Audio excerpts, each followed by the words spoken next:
First train Friday morning come up. Okay, okay, so Ed, if you could tell me first why you've come here today.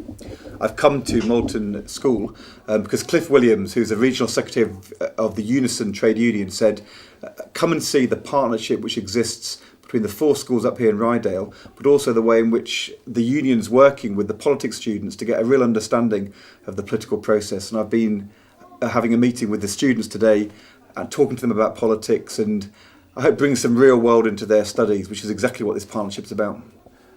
Why do you make these sorts of visits? Why is it important for you to do this sort of thing? Because it's very easy for me to sit behind a desk and to think, there's 22,000 schools out there, I can't go and visit all of them. But it's by actually going and talking to the individual head teachers, to the students, you understand the challenges which our schools are facing, but also the way in which they're solving problems. And I've been here just now talking to the teachers here, where for those children who start to fall behind a bit in year 7, they can get some specialist help, some one-to-one tuition, which helps them to catch up. They don't fall behind. It's exactly what we've been saying around the country we should be doing. But if I say in a press release, 300,000 students getting it, I then come here and see for one student the way in which it's making a huge difference to her life, and the way in which the dedication of the teacher means she's making progress. So it reminds me of what it's about, every child succeeding, but it also helps me to understand the challenges our teachers and heads are facing as they make sure that all our children can do well. Moving on to other education issues, will you be changing the law to make sure that libraries are compulsory in all schools? Well, this school here has got a library and with a qualified librarian in it, and that's great. The view I've taken, and I think this is the right thing to say, is that individual schools should decide this. It shouldn't be for me at the centre to say you must spend your money in this way. But look, I rarely go to a school where they've not got a library. I think getting children to love books and to learn how to research is a really important part of education. These days, it's as much about the internet or computers, and sometimes it's about children going and visiting a local library in the town or a local museum. So I don't think it's right for me to change the law, but I do think every child should be learning about libraries, getting specialist tuition in how to do research, and in my view, I think all schools should have libraries. But some people or some parents complaining that their libraries or their school libraries are turning into sort of IT suites, and there's a school in Derby where the library's recently shut. How do you respond to that? Well, there are lots of times when I go to visit schools and I'll be taken to the library and they will say it's open from 7:30 in the morning for students who want to come in and do some research or to do the homework before school, open till 6 or 7 in the evenings. And of course it's about computers these days, because that's where a lot of research goes on. And these days when I visit libraries in my constituency, often there's computers and people talking. It's not the kind of hush places they were 20, 30 years ago. But just as libraries should be the hub of their communities, so libraries are often the real buzz place in a school. And I would think it's pretty short-sighted not to have a library if you were a school. And we need to get our young people enjoying reading as well as learning about research. I think libraries are really, really important. And so, in principle, you believe that all schools should have libraries. You're the man in charge of education in this country. Why won't you create policy to make sure that happens?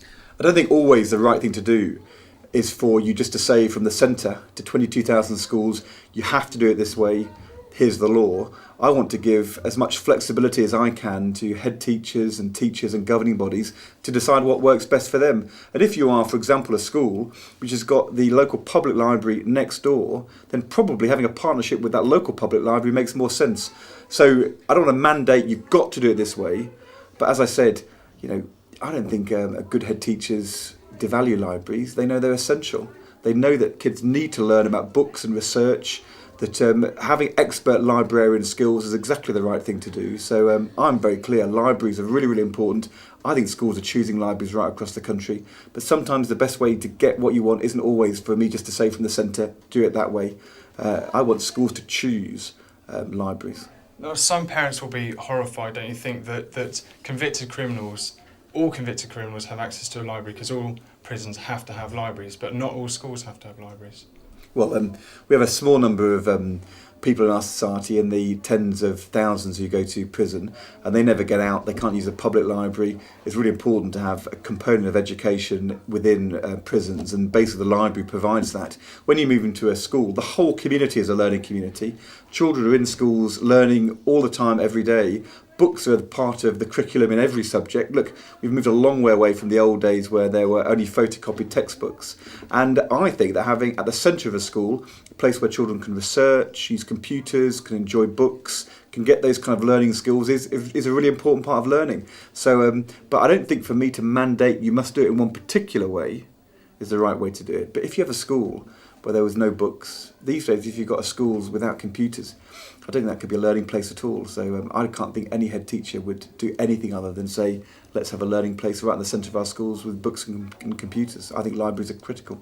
And finally, are you aware of the campaign to change the law? I am aware of the campaign, and it's a good unison campaign, and they're saying to me, can you change the law? But what they're saying is we've got to value the role libraries play in our communities, we've got to value our librarians, we've got to get all young people enjoying books and reading. I completely back the aims of that campaign. I think libraries these days are as vibrant and flourishing probably than they've ever been.